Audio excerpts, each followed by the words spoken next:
Please sit comfortably if you wish.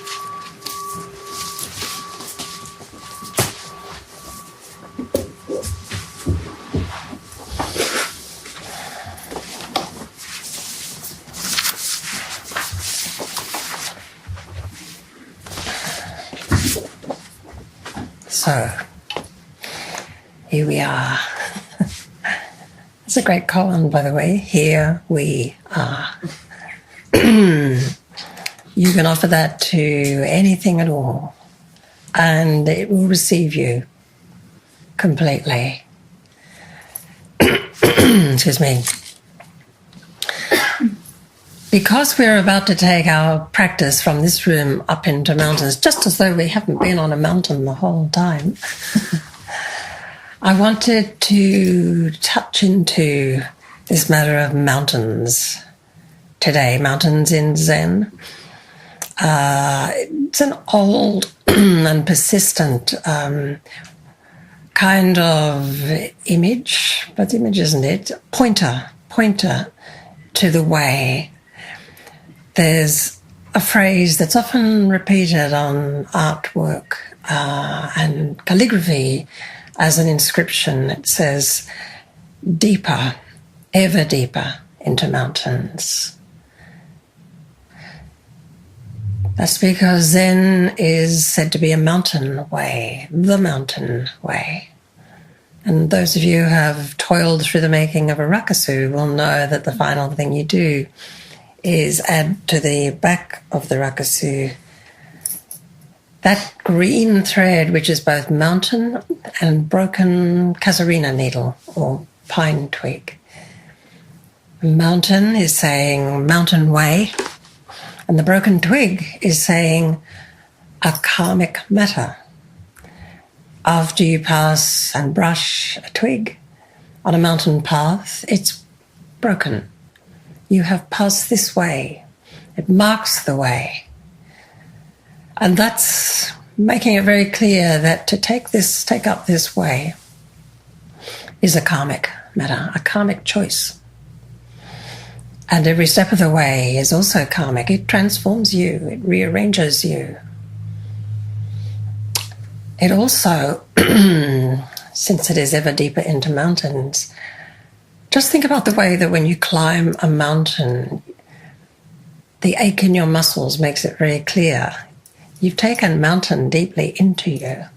You also find the mountain disappearing as you climb.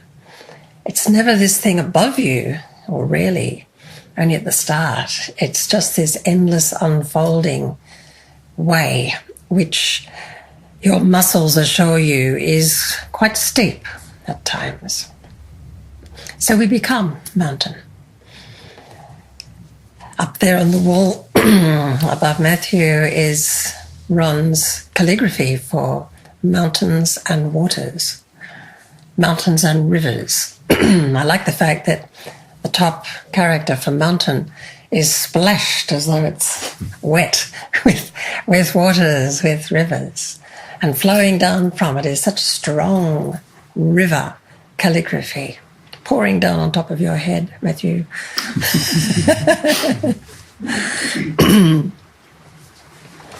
Dogen, of course, wrote the famous, rightly famous, Mountains and Waters, well, it says discourse here, but sutra or fascicle, Sansui Kyo. And I'll just read the first mysterious numbered part of this fascicle. It says, mountains and waters right now are the actualization of the ancient Buddha way. Each, meaning mountains, waters, abiding in its phenomenal expression, in other words, exactly as it is, its thusness, the thusness of mountain, the thusness of water. Each abiding in that realizes completeness. Because mountains and waters have been active since before the empty eon. They are alive at this moment. Because they have been the self, this very one, since before form arose. They are emancipation, realization, in other words, great freedom itself. So, mountains and waters. There's a lot to explore in mountains and waters and the ways in which Dogen turns these words, not even the words, but the waters and mountains themselves, to bring into play not just form and emptiness, but mountains and waters. It's mountains and each of us become hard to distinguish, hard to tell apart. And the fact that we are hidden in ourselves, and mountains, he says, are hidden in mountains. There's a lot to penetrate. And in fact, people coming up on the mountain, we're going to be playing with this sutra among the snow. It'll be very interesting. So, let's look at it from the point of view of wonder. After all, not knowing is wonder. It is the ability to wonder rather than to know. It's the ability to notice how we steal our lives with preemptive knowing, how we steal the moments of our lives and miss them completely. So we stand before the moments of our lives with the mind of Zazen, which does not know, which is open in that not knowing. So somebody came to someone else and asked, what is a thing of special wonder? And the teacher or the old ancestor said, sitting alone on Mount Tai. What is a thing of special wonder? Sitting alone on Mount Tai. When you ask that question, what is a thing of special wonder, I trust that most of you would be able to say now, what is not a thing of special wonder? There is no known end to wonder. And this world, infinitely various world, just is one long unrolling of the matter of wonder. If we're awake, if our hearts are awake, wonder is the most natural state.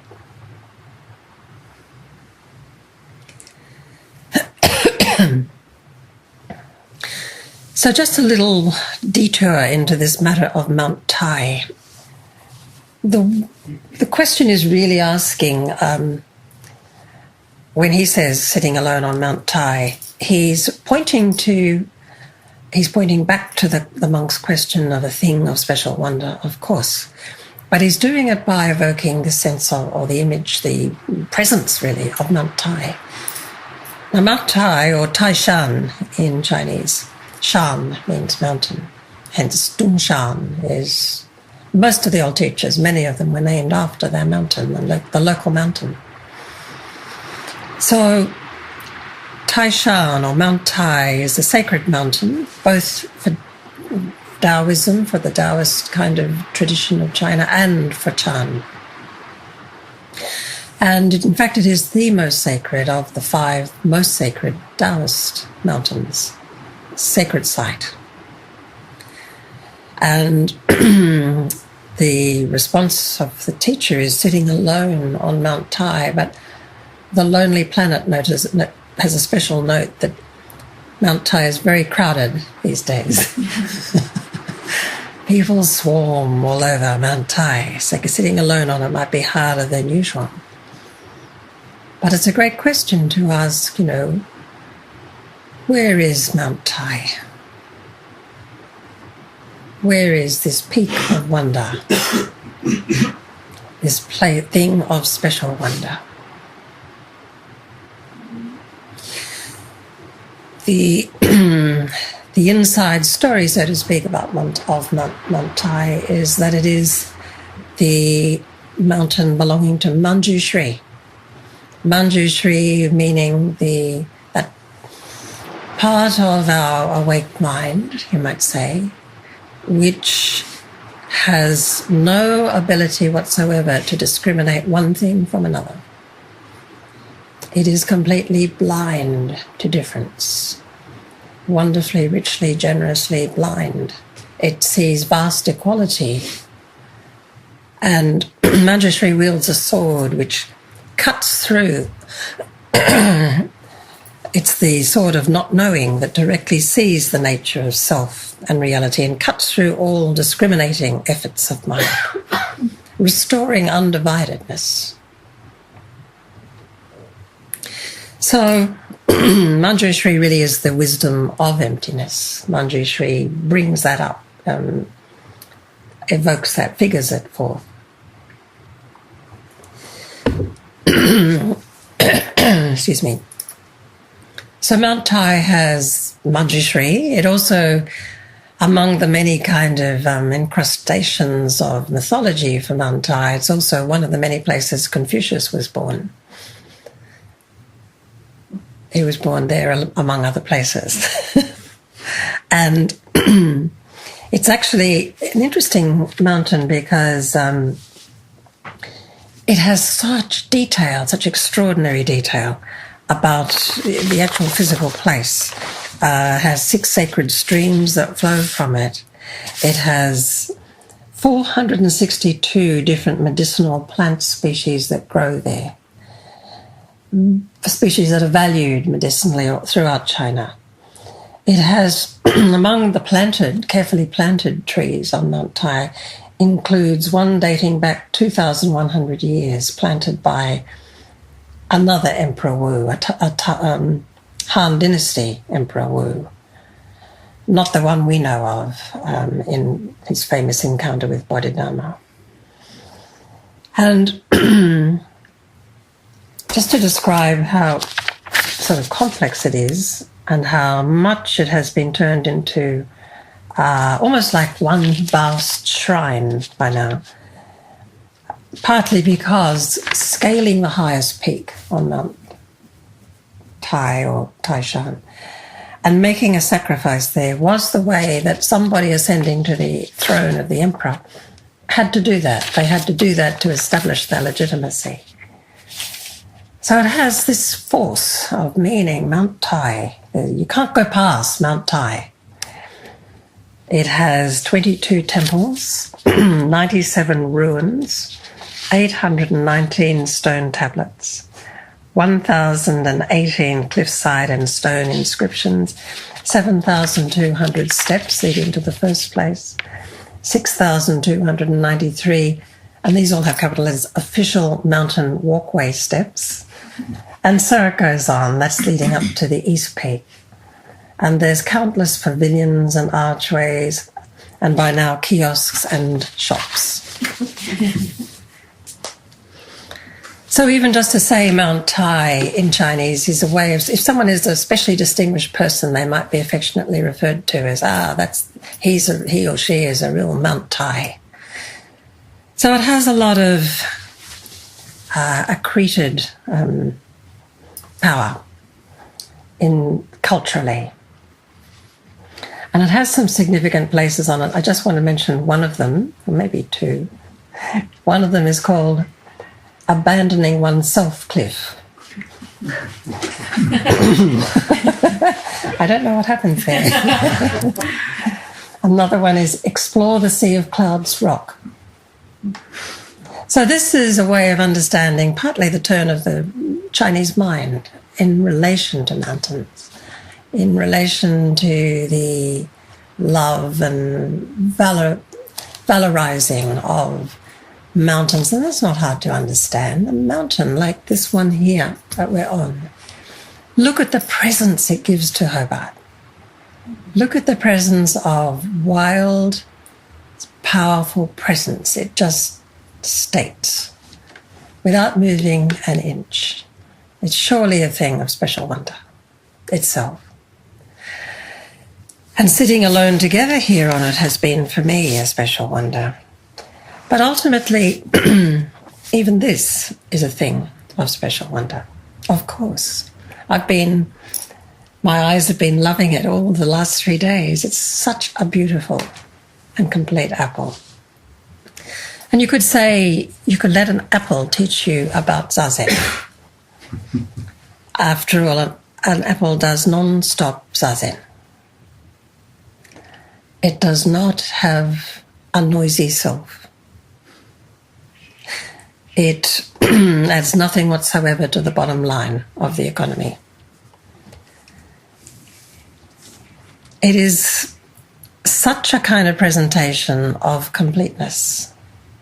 And if you called it by any name, if I called it potato, it would be completely happy with that. So the sense of the mind that we seek is evident in all directions, including in a beautiful, humble apple. So this question, what is a thing of special wonder, is of course a question about what is the way to awakening. What is, almost perhaps you could say he's asking, what is the fruit of awakening? What is the state of awakeness? But it's taken very simply by the person who responds when he or she says, sitting alone on Mount Tai. Partly that, for me, evokes what it is to sit in sesshin. Sitting alone together. In a way, we become mountains of stillness. We become a thing of special wonder. We are facing into the thing of special wonder. I can remember the first time I had Christmas entirely on my own. I don't know why my family all deserted me, but I was entirely happy about it. I think I was about 16 or 17. It was about time they all cleared out, left me alone on Christmas Day. And I had with me a book. It was actually quite large book. You probably know it, Yogananda's Autobiography of a Yogi. A lot of people have sort of taken their first tottering steps on the way with that book. And I sat alone on Mount Tai with that thing of special wonder, that whole Christmas day, on the floor of the kitchen because it was very hot. And for some reason, the floor of the kitchen was the coolest place in the house. And I sat there in entire happiness with just that book. And a little mouse kept me company. I could just see him, he or her, she lower themselves down from part of the stove, have a look at me, and then raise themselves up again out of sight. That's all that happened. And I think that sense of almost a kind of joy we can take in the aloneness that opens up. It opens up to include more and more when our minds can become still. It's a kind of non-lonely aloneness. Or if it has loneliness in it, it's a beautiful, mild loneliness that gives us room to not do the self for a while. So sitting alone on Mount Tai until Mount Tai itself disappears. But where can you sit that is not the peak of Mount Tai or the peak of special wonder, as it was often referred to? Wendell Berry has a poem called Alone, and it's very simple. Sit and be still until in the time of no rain you hear beneath the dry winds commotion in the trees, the sound of flowing water among the rocks, a stream unheard before, and you are where breathing is prayer.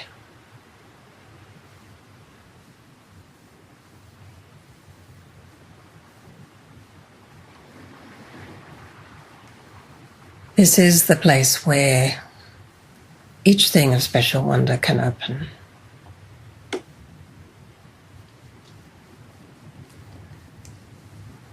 So this beautiful act of sitting alone together on the peak of wonder is what we have been doing here.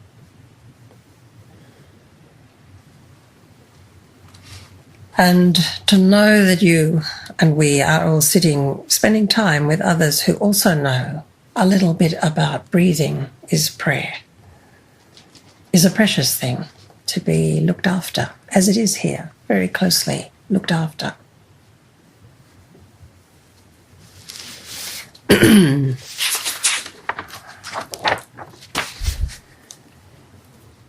So there's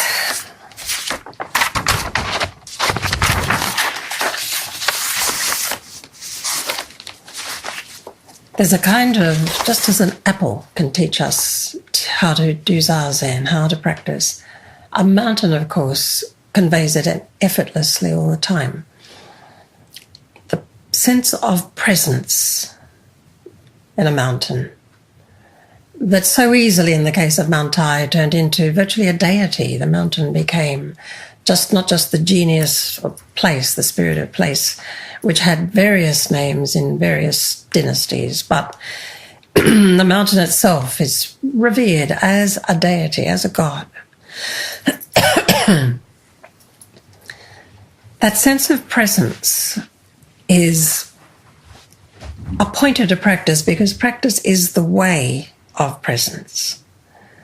What does this sense of presence contain? It contains, above all, intimacy, a sense of being unguardedly near to each arising, not having a defense, not having an opinion or a preference, allowing the intimacy to form even with, for example, pain, physical or emotional pain as well. Allowing is the key to intimacy. And what arises out of that intimacy is a sense of mutuality. Everything around us begins to convey not just a thing of special wonder, that it is a thing of special wonder, but it begins to convey presence, mutual presence. Especially easy with living things like mountains, but also like the little wrens out there. You know, when you catch sight of those wrens, how can you not become part wren? That sense of mutual, freely interpenetrating presence becomes more and more open. Someone described it as the great door opens when we really begin to fall into this intimacy, sitting alone on Mount Tai, alone and completely surrounded by kin, by family, by us, that which is no other than us. In other words, you yourself in a myriad unadorned, complete forms. When you look at it, probably the thing of greatest special wonder is the fact that that we can oppose you and me, that we can have, I'm inside here and the rest is outside there. How this arises is a matter for wonder too, a matter for exploration. But the fact that it is so clearly part of our sort of exoskeleton.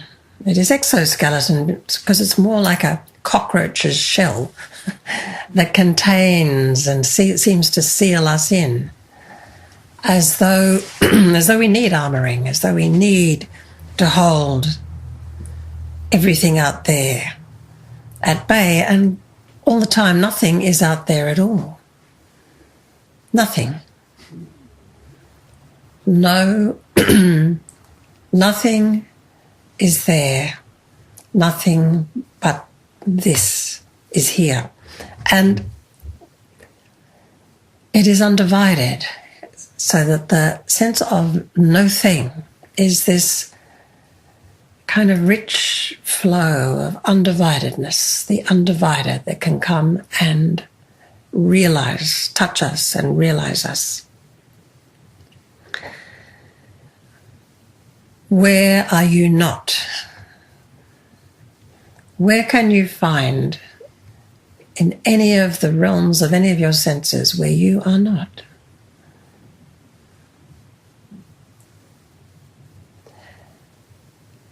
And especially in the presence of each other being, live being, including mountains and of course rivers and pebbles, plants, trees, the earth herself, alive and sentient. And we discover this true self, this sense of inarguable presence. I am, the deepest form of I am. We've discovered it in the presence of each other being. What we don't discover in the presence of this mutual interplay, we call intimacy, is really just, making yourself up in isolation. It is making yourself watertight, untouched, untouchable, unreachable.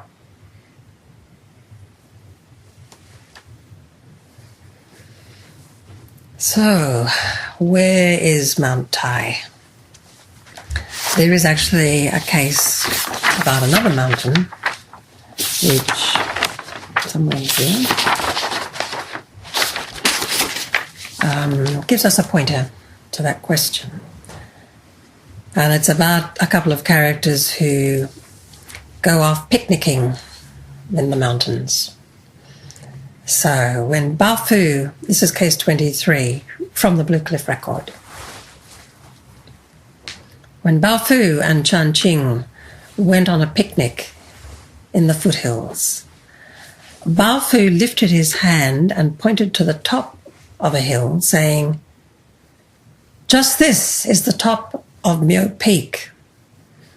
Now, Myo Peak is another name for the very peak of wonder, the, you might say, enlightenment, if you wanted to use such words. Myo Peak is known as the Peak of Wonder, the center of paradise, and named that way, by the way, in the Avatamsaka Sutra, which is also known as the Huayan Sutra in Chinese, or flower ornament, if you've heard it referred to that way. A marvelous, a thing of special wonder sutra.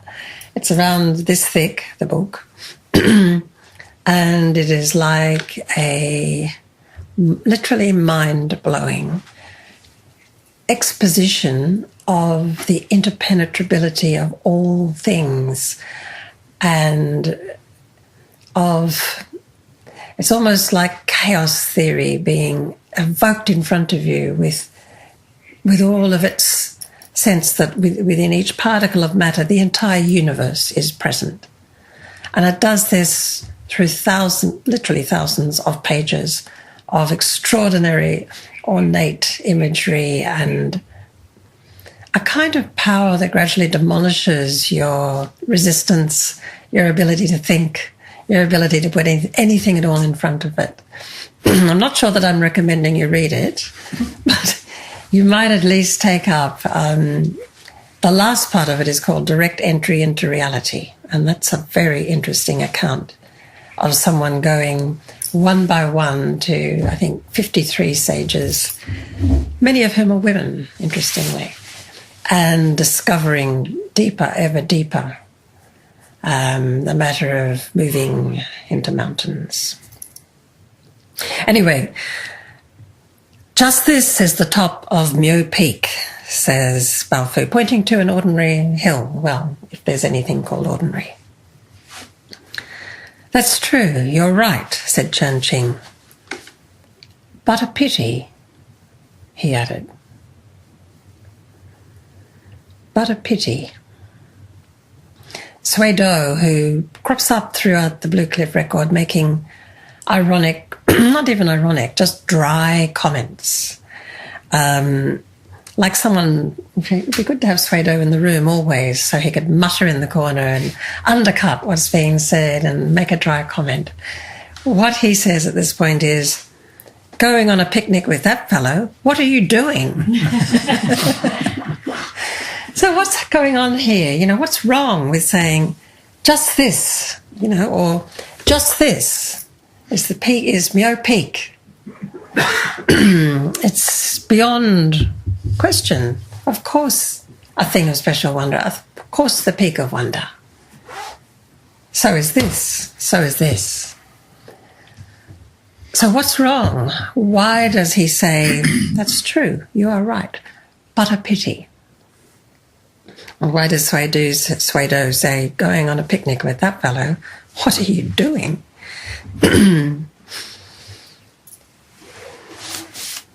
Well, there's a very interesting sense here in which to say it is a pity. To point, there's an old North American Indian understanding that it is wrong, it is rude to point at mountains. An old saying in Chinese tradition is, throughout China, not just Chan, is do not speak the name of the emperor. In other words, to name it is a pity, is to limit it, is to enclose it, is to repatriate it back in some way to your, in a sense, the need you have to reconstitute the self that was open and flowing. So this discretion in Zen, this I won't say, this not knowing, this mu, which is the move of utter discretion, it's like turns the thing of special wonder into something as discreet as a seed. A seed, of course, that has an entire tree and universe within it, but you need to penetrate it yourself. To point it out and to point at it and to glorify it is a pity. It disturbs the silence, it troubles the air. There's a verse here from someone whose name I have lost on the way, but it's a verse I wrote down once because I thought it is so highly of it. And it points to what I'm talking about. Like Vimalakirti. Now, Vimalakirti is the so-called old layman, the, again, mythic figure who eventually actually retreated into entire silence. But that silence was rich with meaning and presence. And Vimalakirti could entertain legions of people in his tiny hut. He had been a very rich character, rich in wealth, but in the end he lived in a sort of 10 by 10 foot hut. But that didn't stop hundreds of visiting worthies being present, all seated on lion thrones. This is a very mysterious matter. So like Vimalakirti, this is from the Vimalakirti Sutra, it's pointing to that. Like Vimalakirti, she shuts her mouth, following the old way. All day long she sits within the gate. She does not tell anyone her inner treasure. When she sees the blue mountain through the veranda and recognizes it, she feels she has spoken too much. Can you see how this is letting us into the complete poise of the unmoving mind?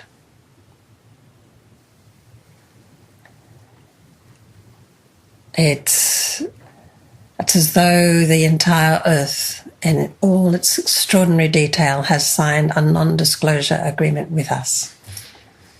And it is for us to meet it heart to heart. Nothing will be troubling the air. It is already so plain, the open secret in front of us.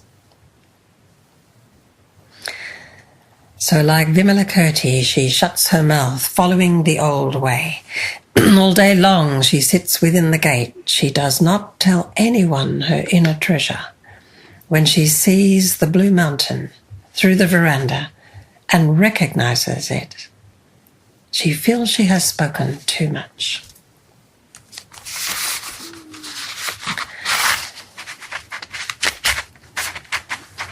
In a way, only poetry can do justice to this not speaking too much. Bringing into the strongest language, the language which is the only language that can express it, so to speak, this utter, radiant, open, discrete matter that's in front of us all the time.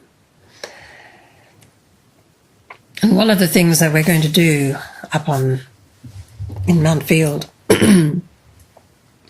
is to explore a little more of that realm of haiku, the art form that is so germane to Zen, but also just to explore the natural poetry of that place.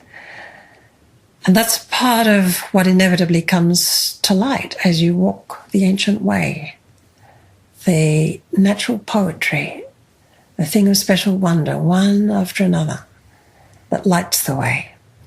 I just want to finish by reading a little haibun, a little collection of comment and poems by Ron Moss, who was with us until yesterday here. It's called Mountain Zen. We're gathered on Mount Wellington, at the edge of the Tasmanian wilderness, a mountain that rises 1,300 metres above the port city of Hobart. I'm with fellow Zen meditators and friends. We support each other on the path. And we have come to mark the passing of 15 years of Zen practice in a small rock cabin called Kara. Water ferns, one in more sunlight than the rest.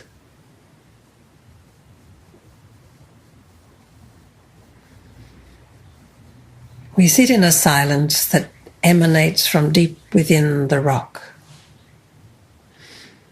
I read a passage by Suzuki Roshi, Shunryu Suzuki. Die into the moment, don't move. I signal another time period and we settle into our breath. Second bell. A flame robin scatters heavy dew.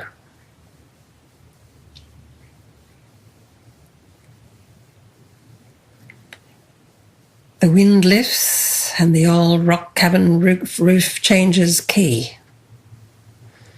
The smell of undergrowth mixed with pine incense fills our senses. Broken window. An edge of cloud settles on the ridge.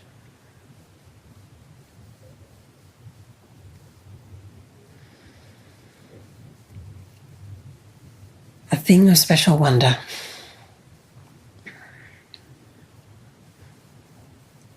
Each thing of special wonder, in a sense, not just brings us more alive, more awake, but actually almost strengthens our presence, carves our shape more clearly, our unrepeatable shape upon the earth.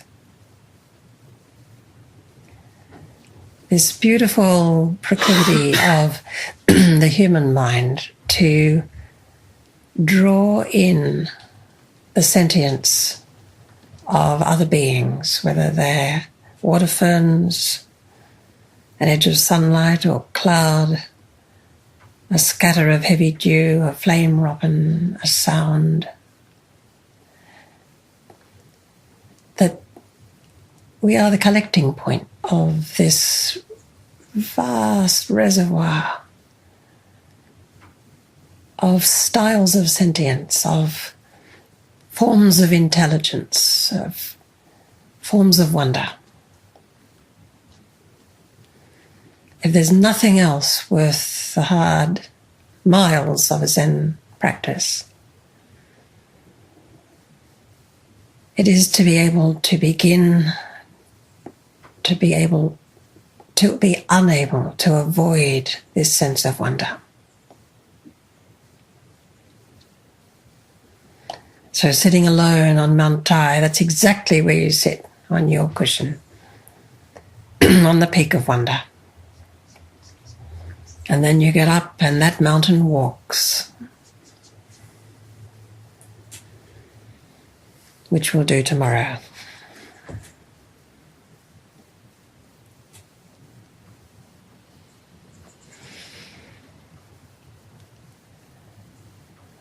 So I think I've disturbed the air enough. I feel I have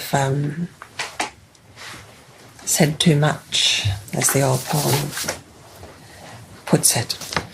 So let's disturb the air now with bells and other things, and we'll start to move into closing this phase of our retreat.